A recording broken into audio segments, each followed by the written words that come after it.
If you're new to the Swiss transport system, then this is the video for you. I've been living in Switzerland for over 22 years and I've certainly had my fair share of problems on the trains, from missing trains, getting fined for sitting in the wrong class and having nowhere to put my luggage on a full train. There's certainly challenges no matter when you travel in Switzerland, but I'm going to teach you how to have an absolutely awesome experience so that your trip to Switzerland will be one that you will remember. You certainly don't want to miss your train. That's the worst thing that can happen, especially when you've got an awesome day planned ahead. So my first tip is to get there 15 to 30 minutes ahead to make sure that you're on that train and you're headed to your next destination. And in order to get on the train, you need to find it, of course. And one of the best ways to do that is to look for the huge blue boards that are spread throughout the train station and find the train that you're looking for, whether it's by train number or by destination or by departure time, and then looking at the actual platform number and then finding that within the train station. It can also help to use the maps, which can be found online, which can help you find where each platform is located, but usually they're fairly logical and it should be easy to find the correct platform.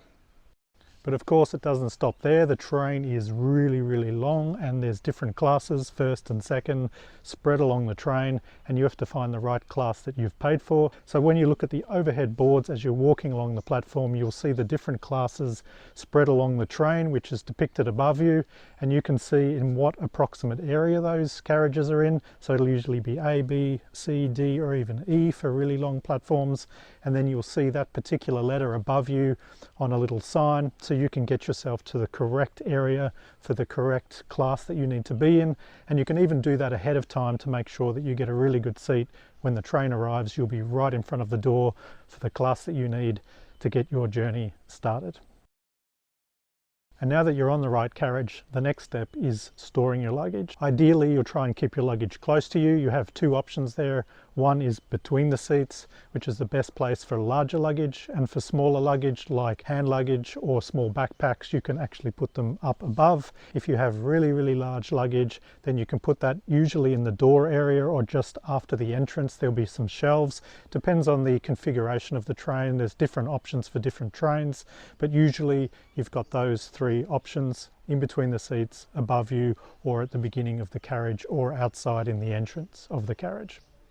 And Swiss trains are not just a bunch of carriages as well. You also have some interesting and fun services to make your journey even better. First is the restaurant carriage, which is in most intercity trains, the bigger and longer trains.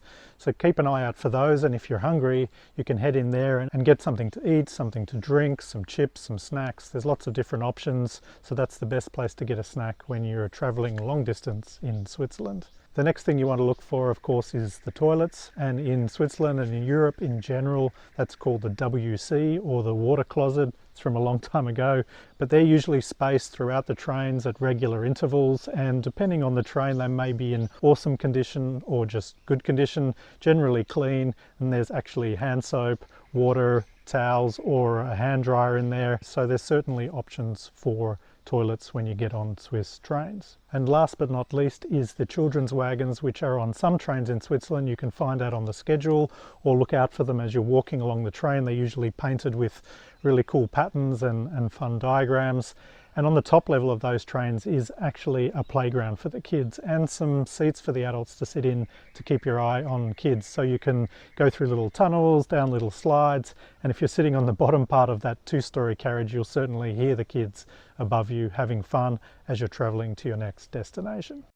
Now you're happily settled in, whether that's in the restaurant car or just in your normal seat, and you're thinking, hang on, I need to get off the train soon. Of course, any journey to Switzerland often involves regular changes as you go along. So if you're heading on a longer journey and there are multiple changes, keep an eye on the time and make sure you know when you need to get off the train, and listen out for the announcements which will tell you on the upcoming stops, and get ready to get off. Make sure you're ready a few minutes ahead and you get towards the door, because sometimes the changes are quite tight. So you'll need to get out quickly and move platforms. Sometimes it might be a staircase involved or a ramp and a change of 2 or 3 platforms. And if the train's running late, which doesn't happen often but can happen, then you need to make sure you're really on time so that you don't miss your next train. Of course, even if you do, there's options for waiting for the next train, which might be half an hour or an hour. They're usually very regular. So don't panic about it, but make sure you're ready for your changes.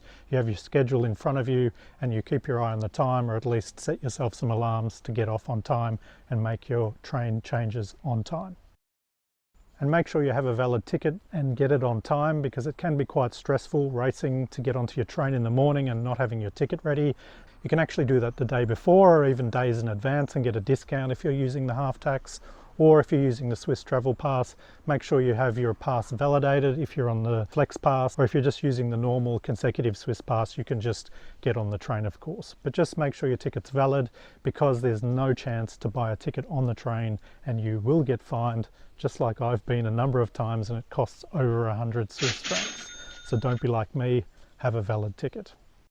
And if you want to learn even more about train travel in Switzerland, click this link up here. And of course, if you enjoyed the video, give it a thumbs up. Helps me and the channel a lot, really appreciate it. And if you want to see even more Swiss videos, subscribe down below.